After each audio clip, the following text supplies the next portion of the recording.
Hello everyone, हम class 11 physics का chapter units and measurement पढ़ रहे हैं एंड ये इस सीरीज़ का 4th लेक्चर है। ठीक है, इस लेक्चर में मैं आपको जो बेसिक फंडामेंटल क्वांटिटीज़ हैं, मतलब कि जिनको हम काइनेमेटिक्स में सबसे ज़्यादा स्टडी करते हैं, ठीक है ना, 3 डायमेंशंस लेके मैंने बताई थी आपको, लेंथ, मास, टाइम, उन तीनों को अच्छे से देखेंगे कि भैया उनको कैसे मेजर किया जाता है। अगर बहुत छोटी डिस्टेंस हो तो उसको कैसे मेजर करेंगे, बहुत बड़ी डिस्टेंस हो तो उसको कैसे मेजर करेंगे, टाइम को किस तरह से मेजर करते हैं, एंड मेनली मास, जो छोटा मास है उसको कैसे मेजर करेंगे, बड़े मासेस जो है उनको हम कैसे मेजर करते हैं। तो स्टार्ट करते हैं लेक्चर। ओके, सबसे पहले हम बात करेंगे डिस्टेंस की, विच इज़ वेरी इंपॉर्टेंट, कि डिस्टेंस को कैसे मेजर किया जाता है। ठीक है, ओके, तो डिस्टेंसेस के बारे में हमको पता ही है कि इसकी जो यूनिट होती है वो हमारे पास में मीटर होती है ना। यूनिट क्या होती है इसकी यूनिट होती है मीटर। इसको डिनोट करते हैं हम एम से। ओके, अब कुछ प्रीफिक्सेस होती हैं हमारे पास में जिसकी हम हेल्प लेते हैं, ठीक है ना, इसको स्टडी करने के लिए चीज़ों को। जैसे प्रीफिक्सेस लेते हैं हम, उसमें कुछ मल्टीपल्स लेते हैं।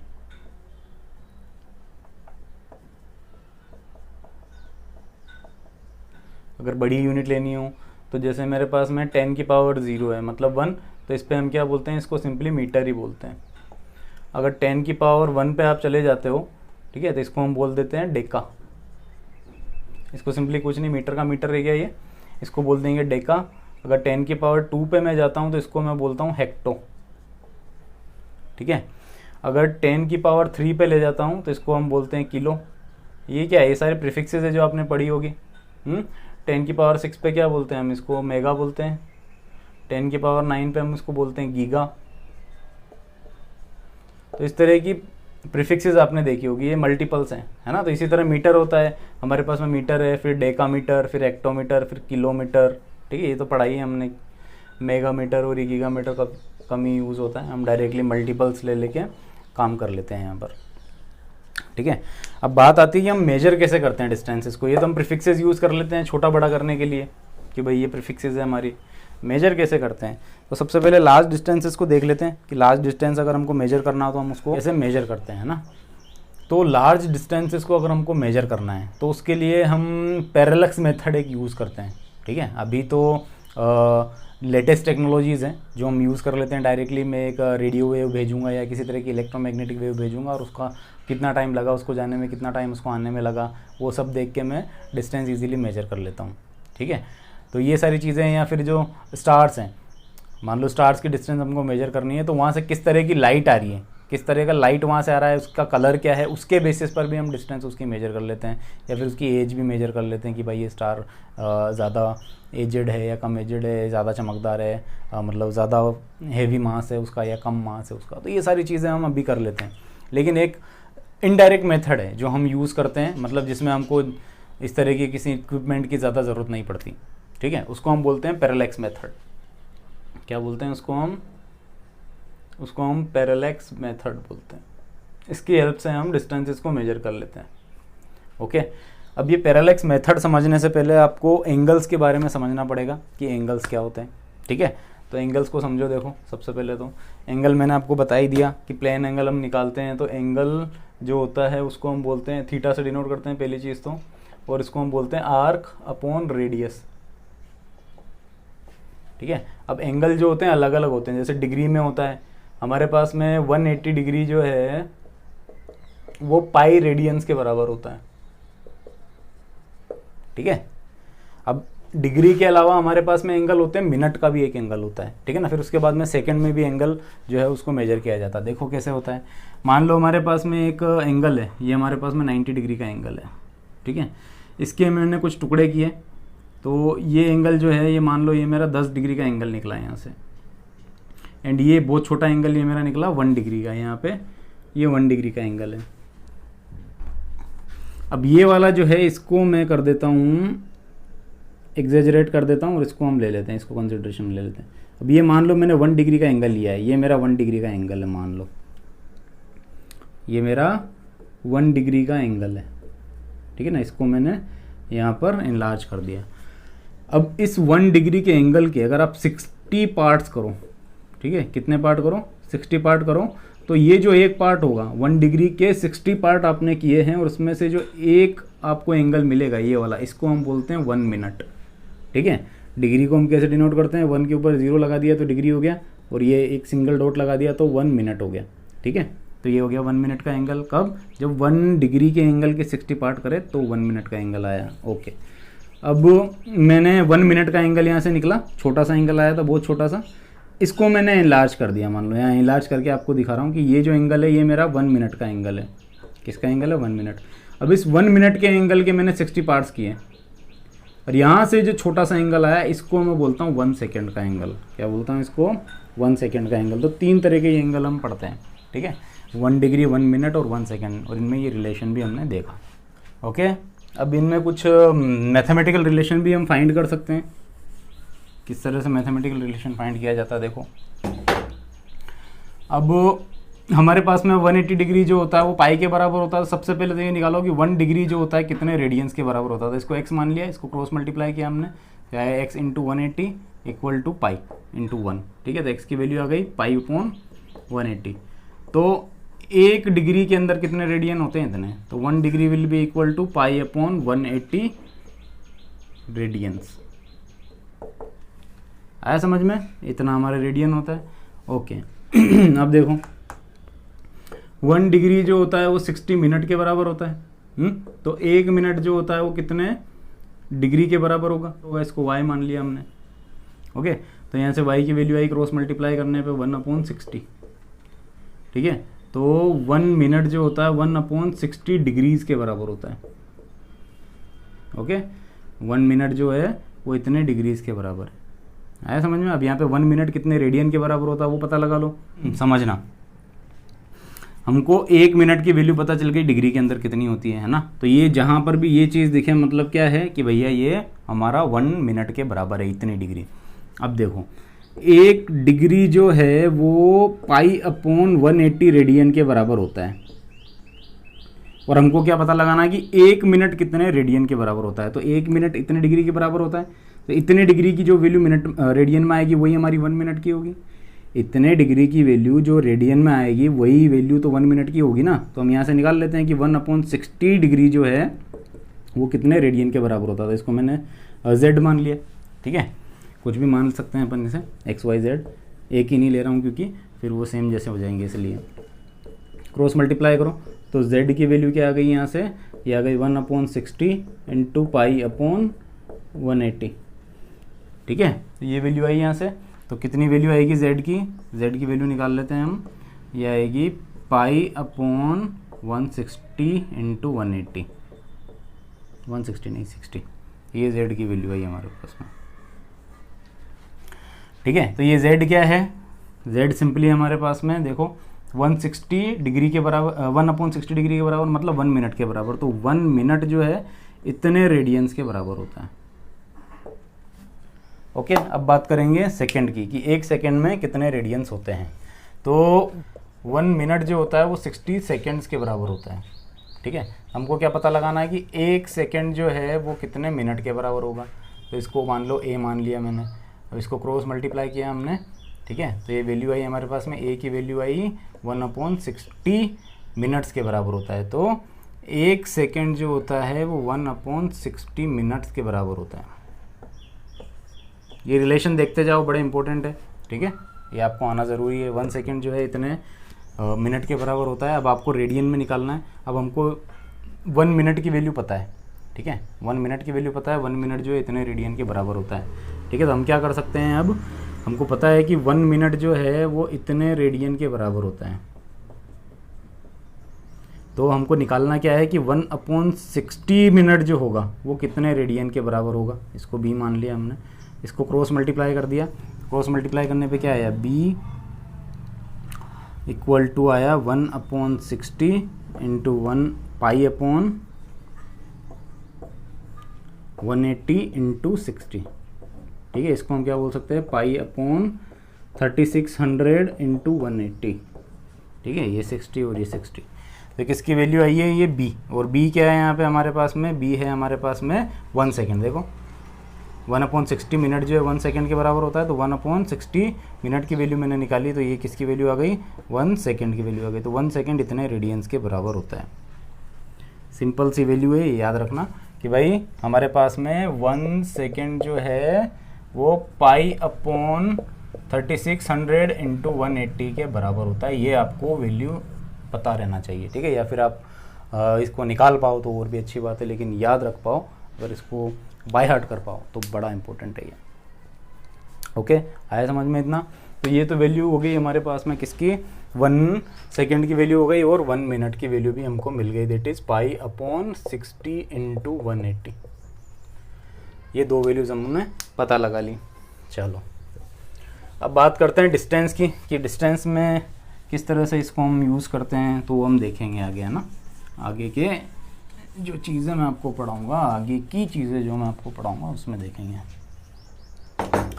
देखो अब पैरेलैक्स मेथड हमको यूज़ करना है।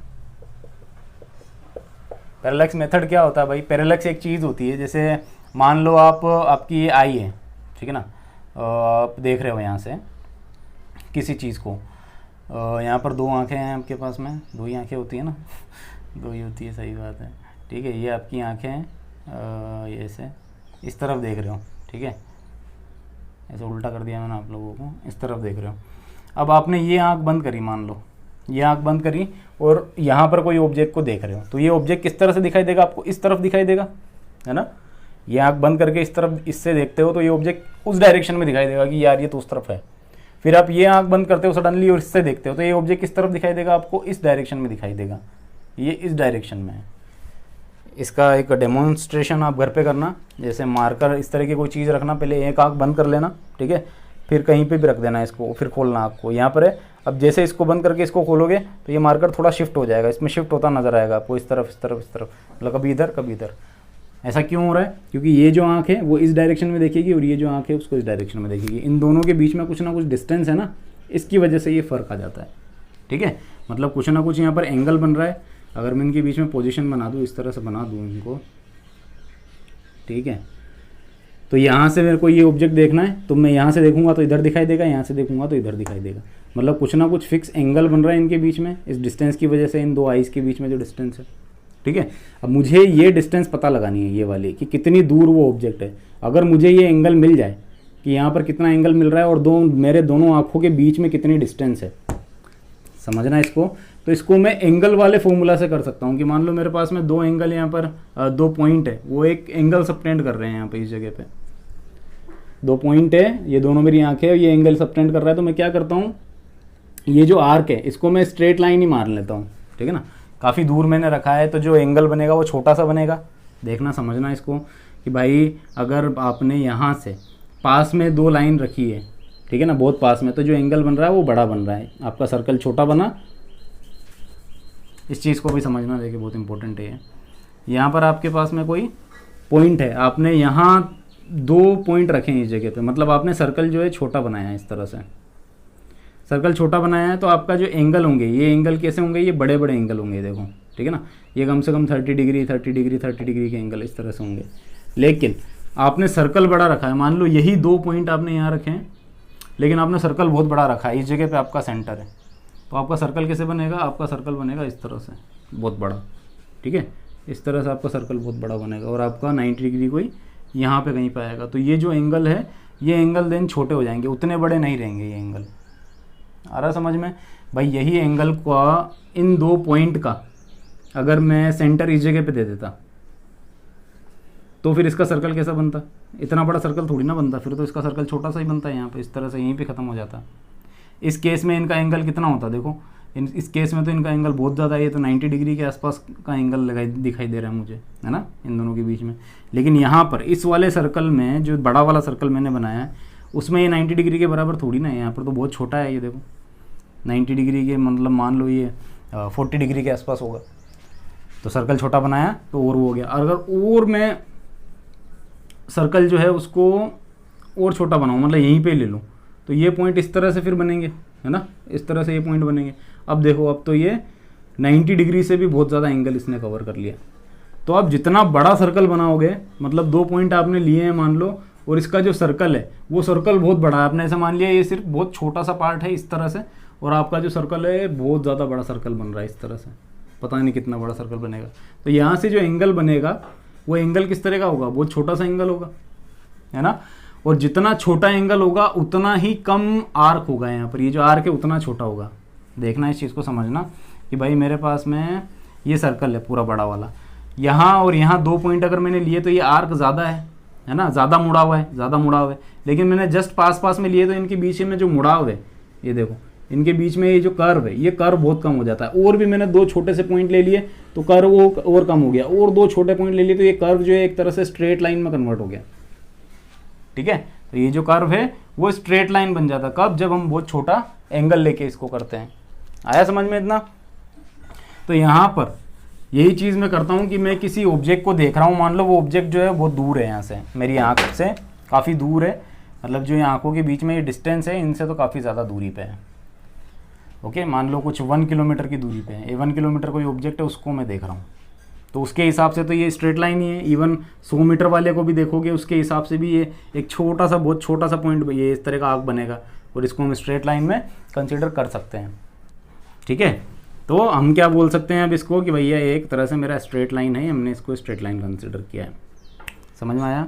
ओके, अब देखो, अब अगर हमको ये एंगल पता चल जाए कि भाई कितना एंगल है, मान लो ये 40 डिग्री का एंगल है, अब इसको रेडियन में कन्वर्ट कर लो, है ना।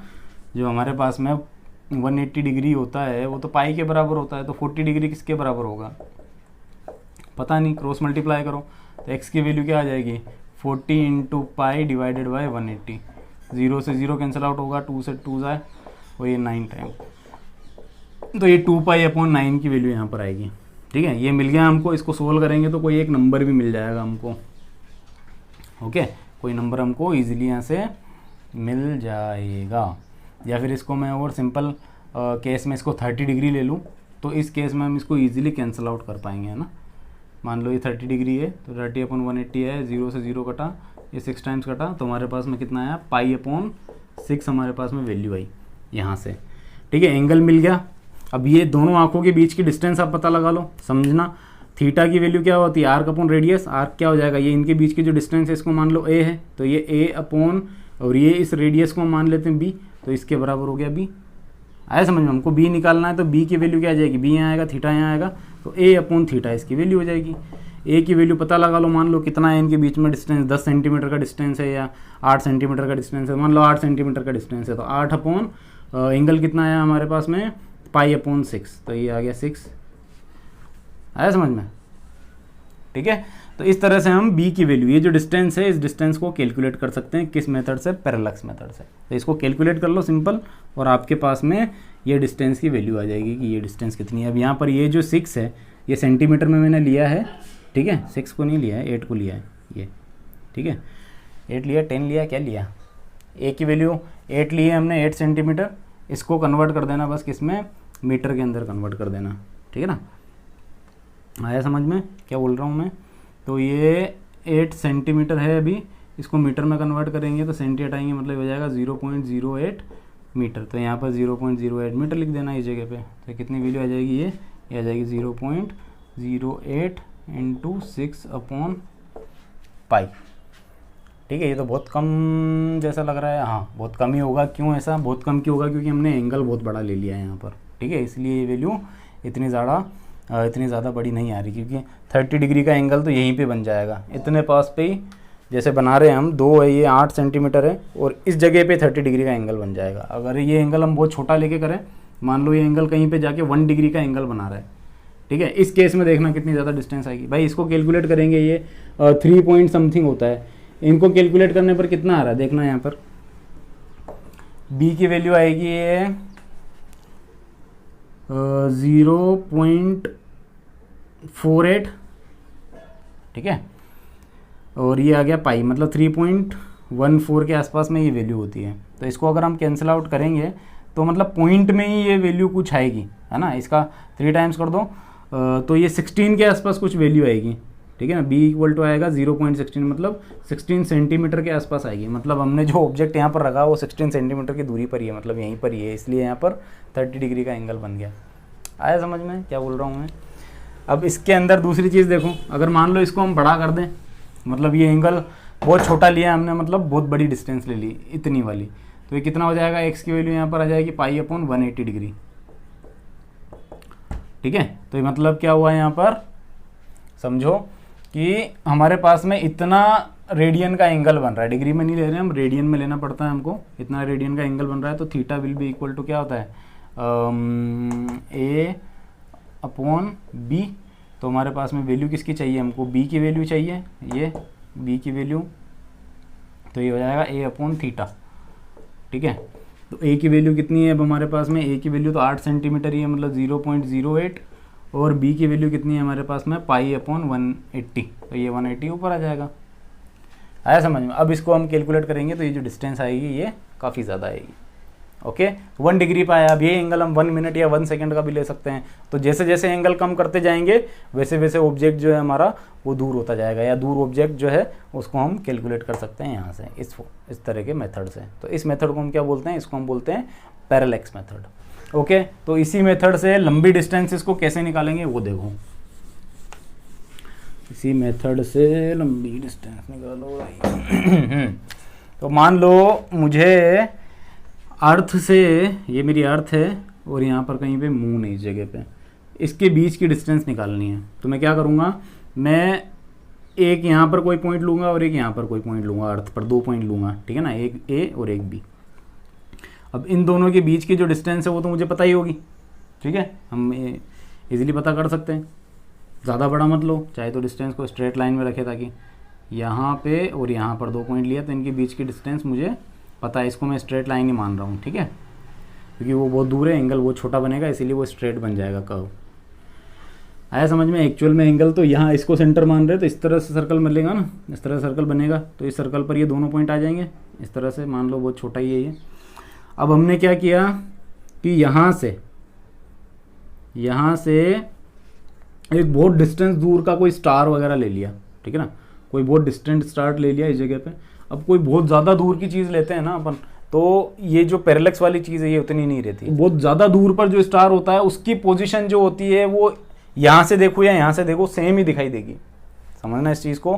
पास में अगर कोई चीज़ को रखते हैं हम तो ज़्यादा एंगल होता ना, अभी हमने देखा 30 डिग्री बन रहा था, जैसे जैसे दूर गया एंगल बहुत छोटा होता जाता है। और इनफाइनाइट डिस्टेंस पर अगर आप ले जाओ तो यहाँ पर ये जो यहाँ पर ये जो एंगल बनेगा वो बहुत छोटा एंगल बनेगा, मतलब हमको जो फ़र्क दिखाई दे रहा है वो फ़र्क दिखाई देना बंद हो जाएगा जैसे जैसे हम उसकी डिस्टेंस बढ़ाते जाते हैं। तो यहाँ पर मैंने बहुत ज़्यादा दूर पर एक स्टार मान लो कंसिडर किया है यहाँ पे, इस जगह पे, ठीक है। अब इस स्टार को मैं अर्थ पे यहाँ से देखूँ या यहाँ से देखूँ, ठीक है, मतलब दो कोई मैंने ज़्यादा दूर के पॉइंट भी नहीं लिए हैं। अब इस पॉइंट से देखूँ या इस पॉइंट से देखूँ, ये कभी भी अलग अलग पोजीशन पर नहीं दिखाई देगा। मुझे यहाँ से देखूँगा तो भी वहीं दिखाई देगा और यहाँ से देखूँगा तो भी वहीं दिखाई देगा।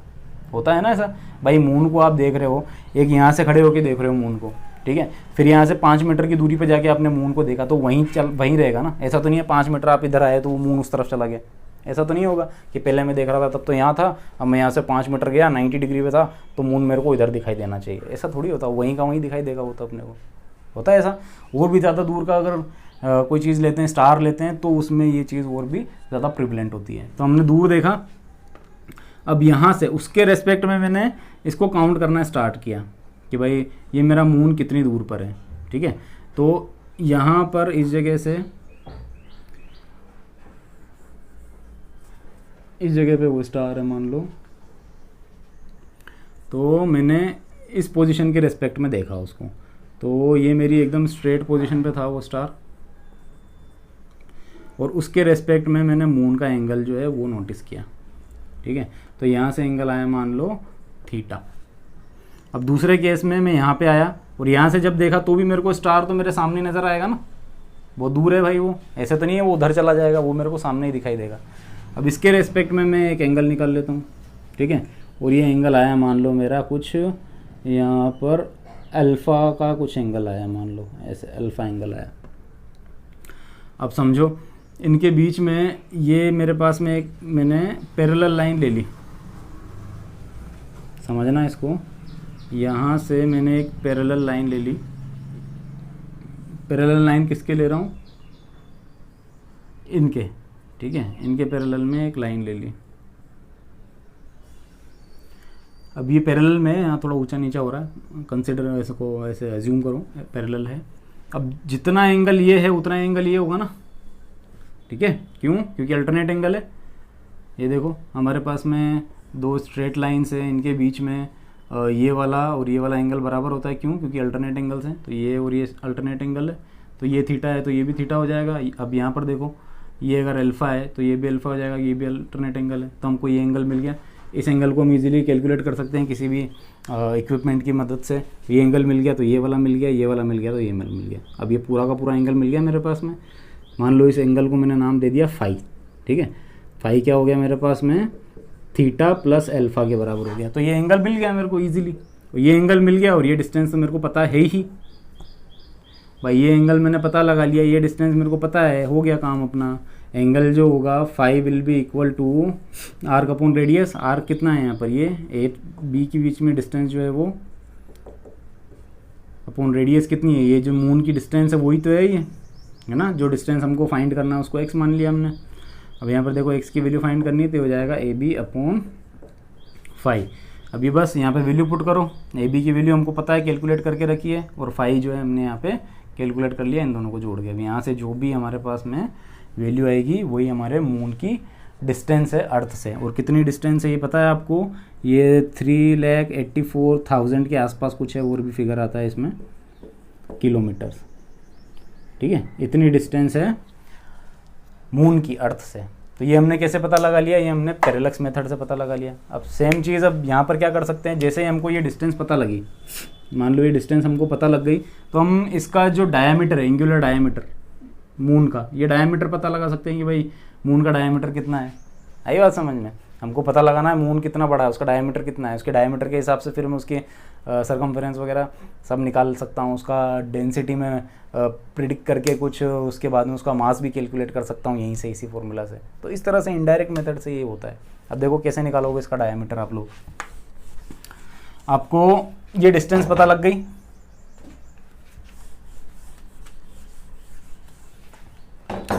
ठीक है। ये अर्थ पे 2 पॉइंट है और यहाँ पर अपना मून है। अब देखो, अब मैं क्या करता हूँ, एक ही किसी पोजीशन से इसको देखता हूँ, एक ही किसी पोजीशन से इसको देख रहा हूँ, ठीक है। अब मेरे को ये डिस्टेंस तो पता है, ये मून है मेरा, ये चीज़ मुझे पता है, ठीक है ना। ये चीज़ मुझे निकालनी है। मुझे क्या पता है? मुझे ये पता है, दैट इज़ डिस्टेंस x, ये मुझे पता है। एंड ये जो एंगल है ये मैं पता लगा सकता हूँ, कोई बड़ी बात नहीं है मेरे लिए एंगल पता लगाना, है ना। यहाँ पे 2 पोजीशन के बीच में मैंने एंगल फिक्स कर दिया और मैंने निकाल लिया कितना एंगल बन रहा है। डिस्टेंस मेरे पास में है, एंगल मैंने निकाल लिया, बस अब मैं डायमीटर निकाल लूँगा यहाँ पे। ये क्या बना? अब ये आर्क बना, ठीक है ना, ये आर्क बना। तो ये angle theta will be equal to arc upon radius. तो ये आर्क क्या है? डायमीटर और मून, डायमीटर ऑफ मून, और रेडियस मेरे को पता है यहाँ पर x। तो मुझे डायमीटर की वैल्यू निकालनी है, तो डायमीटर कैसे निकल जाएगा? थीटा टाइम्स x करके, ठीक है। थीटा टाइम्स x किया और मुझे क्या मिल गया? इसका डायमीटर मिल गया मून का। तो उसकी डिस्टेंस भी मैंने निकाल ली, ठीक है ना। दूर दूर की चीज़ों की इनडायरेक्ट मेथड से हम डिस्टेंस पता लगा सकते हैं। ओके, इसी तरह हम क्या कर सकते हैं? किसी स्टार की दूरी भी निकाल सकते हैं, स्टार की डिस्टेंस भी निकाल सकते हैं। मान लो यहाँ पर कोई स्टार है, इस स्टार की डिस्टेंस मुझे निकालनी है। तो मैं क्या करता हूँ, यहाँ पर सन, ये मेरा सन है, और यहाँ पर मैं अर्थ की 2 पोजीशन ले लेता हूँ कि 6 महीने पहले यहाँ पर आज ये है, और 6 महीने बाद में अर्थ यहाँ पर पहुँच जाएगी, जस्ट दूसरी तरफ। अब ये डिस्टेंस मेरे को पता है, ठीक है ना। ये कितनी है? ये हमारी अर्थ से सन की डिस्टेंस है, इसको हम एस्ट्रोनॉमिकल यूनिट बोलते हैं, AU, ठीक है। इसको क्या बोलते हैं? AU। और ये कितनी होती है? 1 AU जो है, एस्ट्रोनॉमिकल यूनिट जो है, वो 149 मिलियन किलोमीटर्स के बराबर है। तो ये डिस्टेंस मेरे को पता है, ओके। तो मैं इसको निकाल सकता हूँ कैसे? अब ये पास का स्टार है, मैं एक बहुत दूर वाला स्टार जो है उसको कंसिडर करता हूँ। तो वही सेम चीज़ है भाई, मैं यहाँ से देखूँ या यहाँ से देखूँ, ये स्टार मेरे को सेम ही दिखाई देगा यहाँ पे। क्यों? क्योंकि ये बहुत ज़्यादा दूर है ना, बहुत ज़्यादा दूर है, इस वजह से। तो मैं यहाँ से कर सकता हूँ। पहले मैं क्या करूँगा, यहाँ से इसको मैं देखा, इस स्टार को, तो ये स्टार मुझे यहाँ कहीं दिखाई दिया, ठीक है। यहाँ से देखा तो भी मुझे यहाँ दिखाई दिया, यहाँ से देखा तो मुझे यहाँ दिखाई दिया, मतलब उसकी पोजीशन चेंज नहीं हो रही, बहुत ज़्यादा दूर है तो मुझे एक जैसा ही दिखाई दे रहा है। तो पहले मैंने सेम केस में वही वाला कि इनके बीच का एंगल निकाल लिया, ये वाला। फिर मैंने ये एंगल रखा तो मुझे ये एंगल मिल गया। क्यों ऐसा? क्योंकि ये थीटा है तो ये भी थीटा हो गया। अब सेम चीज़ मैंने यहाँ पे करी, ये एंगल है और एक ये वाला एंगल है, तो मुझे ये एंगल अगर मिला अल्फ़ा तो मुझे ये वाला एंगल भी मिल गया अल्फ़ा। तो थीटा प्लस अल्फ़ा करने पर मुझे क्या मिला? फाई मिल गया। ये एंगल मिल गया, ये डिस्टेंस मुझे पता है, ये 1u ये 1u, ठीक है, 1au और ये भी 1au, तो कितना हो गया? 2au। और मेरे पास में एंगल भी है तो मैं ये डिस्टेंस जो है फाइंड कर सकता हूँ अर्थ से इस स्टार की। ठीक है, तो बड़ी बड़ी डिस्टेंसेस भी हम पता लगा सकते हैं इस मेथड से। ओके, तो ये था हमारा पैरेलैक्स मेथड। अब आगे देखो और भी किस तरह से मेजर करते हैं। अगर बड़ी यूनिट्स मुझे लेनी हो तो कैसे लेंगे? तो हम एक यूनिट लेते हैं जिसको हम बोलते हैं लाइट ईयर। लाइट ईयर कैसे लेते हैं? हमको स्पीड ऑफ लाइट पता है, पढ़ा है हमने लास्ट किसी लेक्चर में, ठीक है ना। स्पीड ऑफ लाइट कितनी होती है? 3 × 10⁸ मीटर पर सेकेंड हम लेते हैं राउंड ऑफ करके। अब लाइट इस स्पीड से 1 साल में जितनी डिस्टेंस कवर करती है उसको हम 1 लाइट ईयर बोलते हैं सिंपली, ठीक है ना। इस स्पीड से 1 साल में, आई बात समझ में? स्पीड का फॉर्मूला क्या होता है? Distance upon time. तो आप क्या कर रहे हो? डिस्टेंस निकालने के लिए स्पीड से मल्टीप्लाई कर दो, इसको v से डिनोट कर लो, तो ये हो जाएगा v × t। स्पीड कितनी है? 3 × 10⁸ मीटर, और टाइम कितना है? 365 डेज। डेज को कन्वर्ट करो तो आवर में कन्वर्ट होगा, ठीक है ना। आवर को कन्वर्ट करो मिनट में, मिनट को कन्वर्ट करो सेकंड में, तो ये कन्वर्ट हो गया सेकंड के अंदर। तो यहाँ से जो भी डिस्टेंस आएगी that will come in to metre, that will come in metre. तो यहाँ से मीटर में डिस्टेंस आएगी हमारे पास में, तो ये जो है इसको हम बोलते हैं 1 लाइट ईयर। और ये होता है, इसको अगर कैलकुलेट करोगे तो ये आएगा 9.46 × 10⁻15 मीटर। तो ये 1 लाइट ईयर होता है। 1 light year is equal to इतने मीटर की डिस्टेंस। ओके, आया समझ में? तो ये हो गई हमारे पास में लाइट ईयर, जो कि एक काफ़ी लंबी डिस्टेंस होती है ना। तो जो दूर दूर के स्टार्स होते हैं उनको लाइट ईयर्स में ही मेजर करते हैं, उनकी जो डिस्टेंस होती है अर्थ से, ठीक है, कि भाई वो इतना लाइट ईयर दूर है, वो इतना लाइट ईयर दूर है। ओके, अब एक और यूनिट आती है जिसको हम बोलते हैं पारसेक, ठीक है, इसको बोलते हैं पारसेक। इसको अगर पूरा देखो तो ये होता है पैरेलैक्टिक सेकेंड।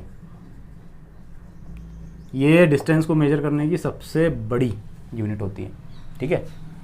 ये क्या होती है कि हमारे पास में यहाँ पे सन है, ये सन, और यहाँ पे इस जगह पे अर्थ, ठीक है, इनके बीच की कुछ डिस्टेंस है, इसको हमने बोल दिया 1 एस्ट्रोनॉमिकल यूनिट, ठीक है, 1 AU।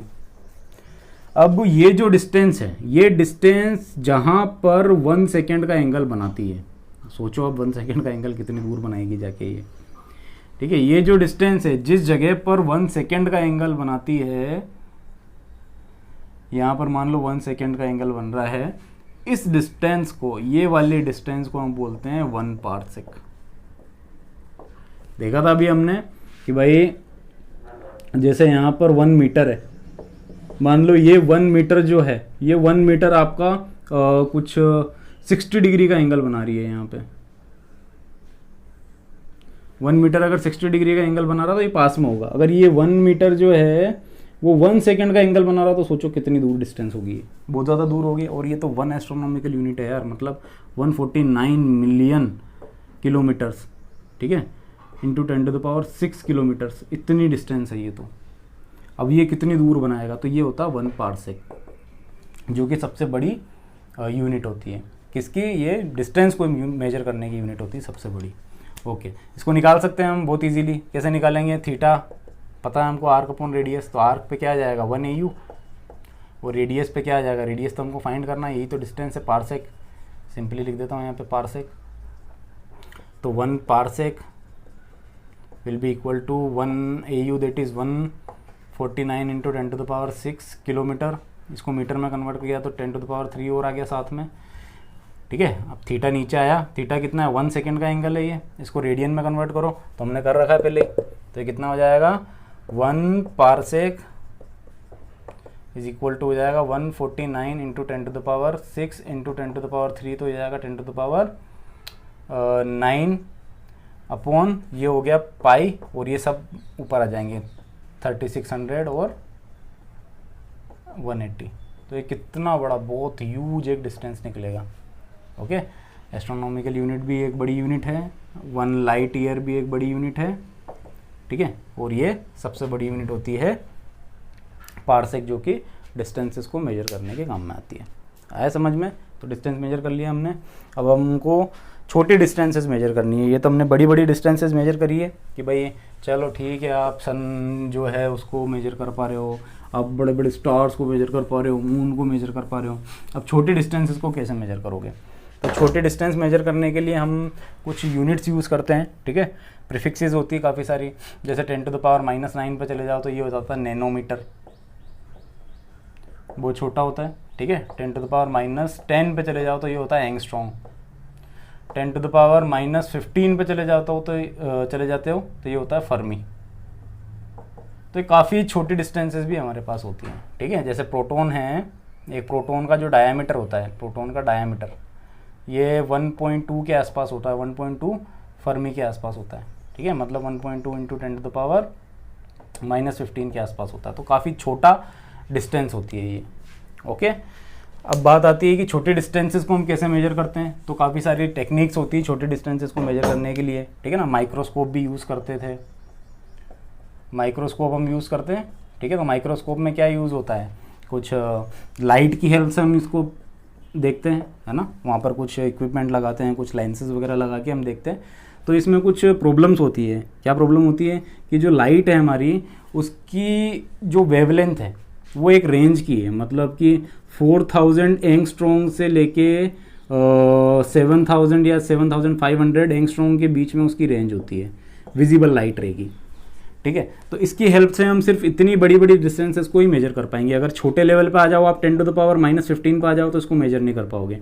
10⁻⁻10 पे आ जाओ, मतलब एक एंगस्ट्रॉम की अगर आपको डिस्टेंस निकालनी है तो कर पाओगे, उसको मेजर नहीं कर पाओगे। क्यों? क्योंकि इसकी तो वेवलेंथ ही काफ़ी बड़ी है। तो ये मेथड देन वहाँ पर काम नहीं आता। ओके, तो हम फिर दूसरे मेथड्स यूज़ करते हैं। एक्सरे डिफ्रैक्शन नाम की टेक्निक होती है, वो भी यूज़ करते हैं। टनलिंग इफेक्ट जो है वो भी यूज़ करते हैं। तो काफ़ी सारी अभी न्यू टेक्नोलॉजीज़ है, वो हम यूज़ करते हैं। लेकिन एक इनडायरेक्ट मेथड होता है, उससे कैसे निकालते हैं वो देखो। ओके, तो हमको क्या करना है, एक ओलेक एसिड करके एक लिक्विड होता है, जो सोपी लिक्विड होता है। इसके एक मोलिक्यूल का मेरे को डायामीटर पता लगाना है, ठीक है ना। तो ये सोपी लिक्विड होता है ओलेक एसिड, ये काफ़ी मतलब इसका डायमीटर ज़्यादा होता है, थोड़ा मोटा होता है, मतलब 10⁻⁻8 मीटर के आसपास होता है। ज़्यादातर जो होते हैं 10⁻⁻10 के आसपास के होते हैं या -9 के आसपास के होते हैं। ये थोड़ा इनसे बड़ा होता है, 10⁻⁻8 के आसपास का होता है, ठीक है। तो इसको देखो कैसे कैलकुलेट करेंगे। अब हम क्या करते हैं, यहाँ पर देखना कि भाई 1 सेंटीमीटर क्यूब ओलेक एसिड लेते हैं और इसमें 19 सेंटीमीटर क्यूब जो है हम एल्कोहल मिला देते हैं, ठीक है ना। ये ओलेक एसिड है और ये एल्कोहल है। तो यहाँ से 20 सेंटीमीटर क्यूब का नया सॉल्यूशन बना, ठीक है ना। सेंटीमीटर क्यूब जो होता है, अब देखो यहाँ पर 1 सेंटीमीटर क्यूब 1 ml के बराबर होता है, मिलीलीटर के बराबर। ओके, आया समझ में इतना? हाँ, तो अब मैं क्या करूँगा कि यहाँ पर कंसंट्रेशन निकालने के लिए बोलूँगा कि आपको कि भाई कंसंट्रेशन निकालो वॉल्यूम बाय वॉल्यूम। तो कितना कंसंट्रेशन है इसमें, ओलेक एसिड का कंसंट्रेशन बताना। तो यहाँ पर 1 आउट ऑफ 20 है ना। मतलब ये 20 पार्ट है, इसके अंदर 20 टुकड़े किए, तो एक ही पार्ट जो है 20 में से वो ओलेक एसिड का है यहाँ पर। आया समझ में इतना? अब मैं क्या करता हूँ कि यहाँ से 1 सेंटीमीटर क्यूब इस सॉल्यूशन में से निकाल लेता हूँ। तो इस सॉल्यूशन में कितना ओलेक एसिड प्रेजेंट है, इसके अंदर 1/20 सेंटीमीटर क्यूब जो है ओलेक एसिड प्रेजेंट है, ठीक है ना। इतना ओलेक एसिड इसके अंदर प्रेजेंट है, बाकी सब क्या है, बाकी सब एल्कोहल है ना। इतना समझ में आया? चलो, अब मैं क्या करता हूँ यहाँ पर नेक्स्ट केस में, ये तो 1 हो गया, सेकेंड में फिर से ये वाला 1 सेंटीमीटर क्यूब लेता हूँ और इसके अंदर 19 सेंटीमीटर क्यूब का एल्कोहल और मिला देता हूँ। अब कितना सॉल्यूशन बना है यहाँ पर, 20 सेंटीमीटर क्यूब का सॉल्यूशन बना। अब मेरे पास में 1/20 सेंटीमीटर क्यूब मैंने टोटल ओलेक एसिड डाल रखा है इसके अंदर। टोटल ओलेक एसिड कितना है मेरे पास में, 1/20 ही है, ठीक है। अब इसका एक पार्ट मैंने बाहर लिया, इसमें से सिर्फ 1 सेंटीमीटर क्यूब मैंने निकाला। तो उस 1 सेंटीमीटर क्यूब में, इस 1 सेंटीमीटर क्यूब में 1 पार्ट अपना ये वाला है, ठीक है ना। ये 20 सेंटीमीटर क्यूब के अंदर ये वाला जो है सिर्फ कितना है, 1 ही तो है इसका, 20 में से 1 पार्ट मेरा ये है। अभी जो नया बना है इसके अंदर 1 सेंटीमीटर क्यूब के अंदर पार्ट वाइज देख रहे हैं, इसके 20 टुकड़े अगर कर दें तो उस 20 टुकड़े के अंदर 1 सेंटीमीटर क्यूब ये नया वाला जो हमने मिक्स करा था यहाँ से मिला के वो है।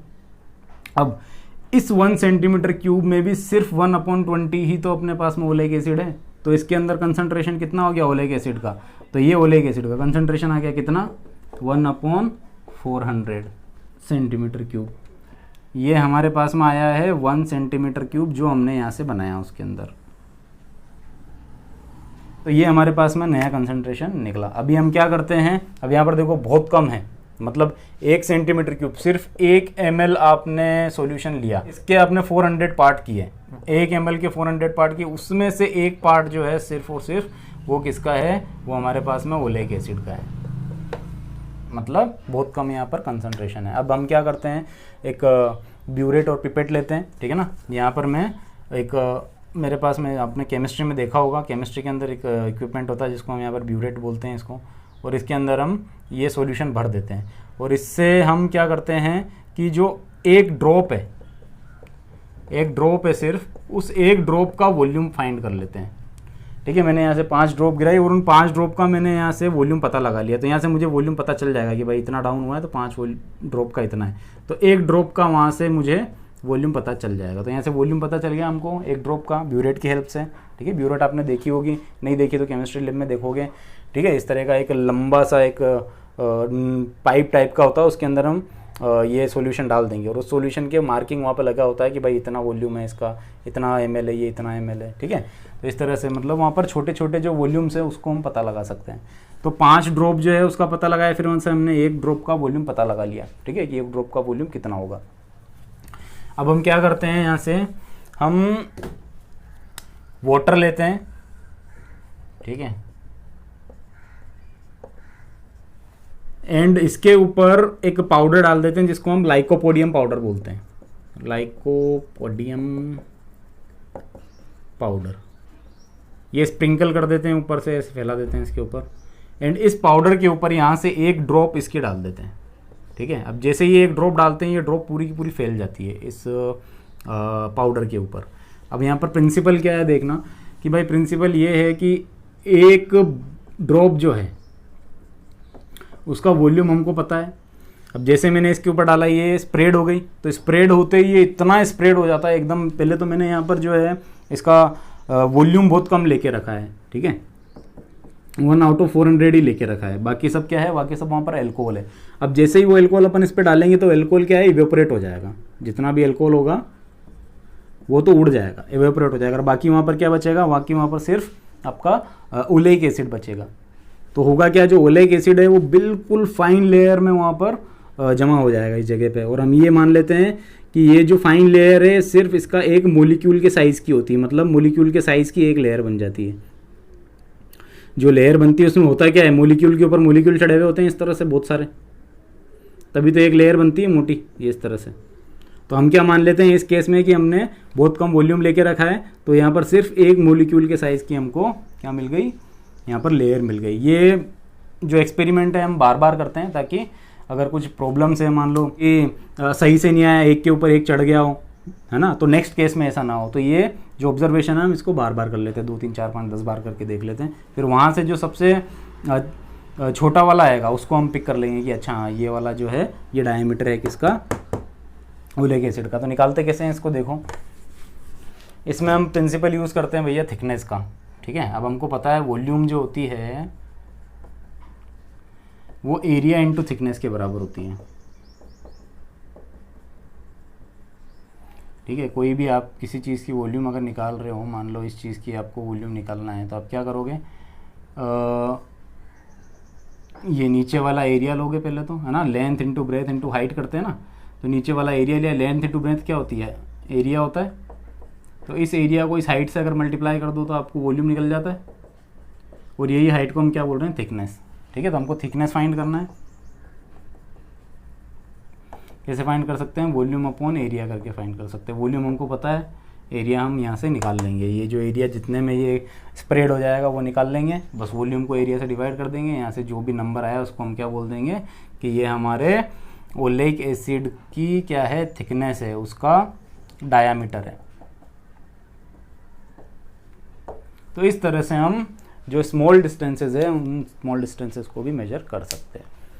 चलो नेक्स्ट देखो, नेक्स्ट है हमारे पास में टाइम। तो टाइम तो हमको पता ही है कैसे मेजर करते हैं हम, टाइम को हम सेकंड में मेजर करते हैं, वो भी हमने देख लिया था, मैंने बता दिया था आपको सेकंड किस तरह से मेजर किया जाता है, ठीक है। फिर हम मिनट में मेजर कर सकते हैं, आवर में मेजर कर सकते हैं, और डे में मेजर कर सकते हैं, मंथ में मेजर कर सकते हैं, ईयर में कर सकते हैं, डिकेड में कर सकते हैं, सेंचुरी में कर सकते हैं, मिलेनियम में कर सकते हैं। तो इस तरह से हम टाइम को मेजर कर सकते हैं। हो गया। मास को कैसे करते हैं वो देखो। मास जो है हम काफ़ी तरह से अलग अलग तरीके से मेजर करते हैं, ठीक है। जैसे बड़े बड़े मासेज हैं, बड़ा मास जैसे कि पूरे के पूरे यूनिवर्स का जो मास है वो 10⁻55 किलोग्राम है, पता है आपको।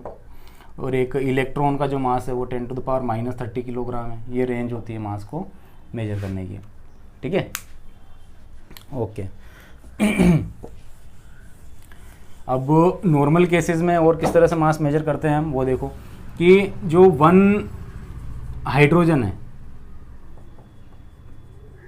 1 हाइड्रोजन एटम है, उसके मास को पहले बोला जाता था 1 AMU, ठीक है ना। AMU मतलब एटॉमिक मास यूनिट।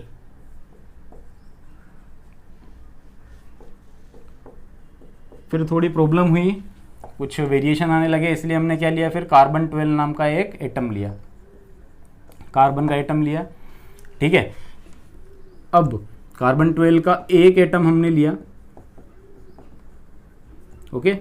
तो इसको हमने डिवाइड कर दिया 12 से, ठीक है। मतलब क्या हुआ कि 1/12 ऑफ कार्बन 12 एटम, यहां से जो मास आएगा, इसका जो मास आएगा उसको हम बोलते हैं 1U।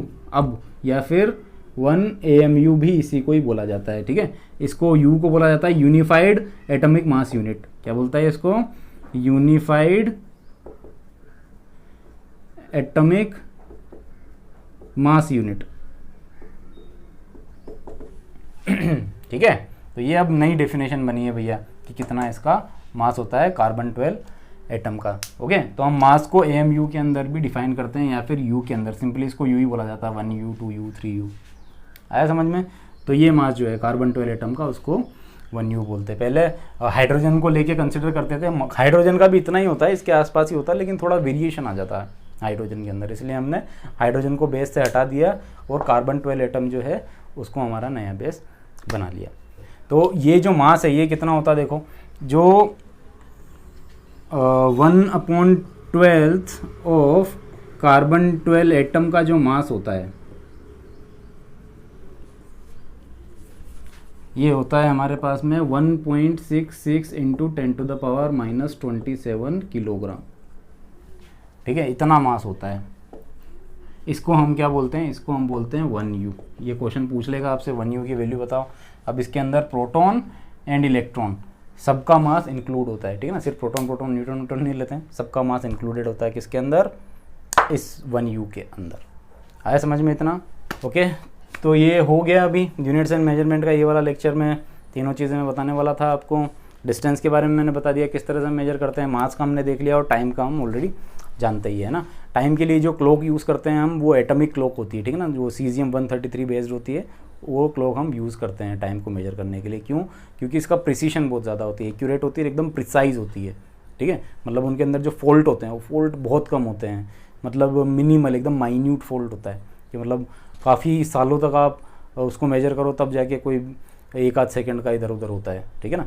तो मतलब इसीलिए हम एटॉमिक क्लॉक को यूज़ करते हैं टाइम के लिए, ठीक है। तो जो अर्थ के ऊपर टाइम हम नोट करते हैं वो एटॉमिक क्लॉक की हेल्प से करते हैं, और वो अपनी जो घर के अंदर वॉल क्लॉक होती है उसकी जैसी नहीं दिखती है, उसका अलग ही सेटअप होता है, बिल्कुल एक साइंटिफिक सेटअप होता है, उसके हिसाब से हम टाइम को मेजर करते हैं, ओके। तो इस लेक्चर में इतना ही, अब आगे की जो चीज़ें हैं वो हम नेक्स्ट लेक्चर में कवर करेंगे, ओके।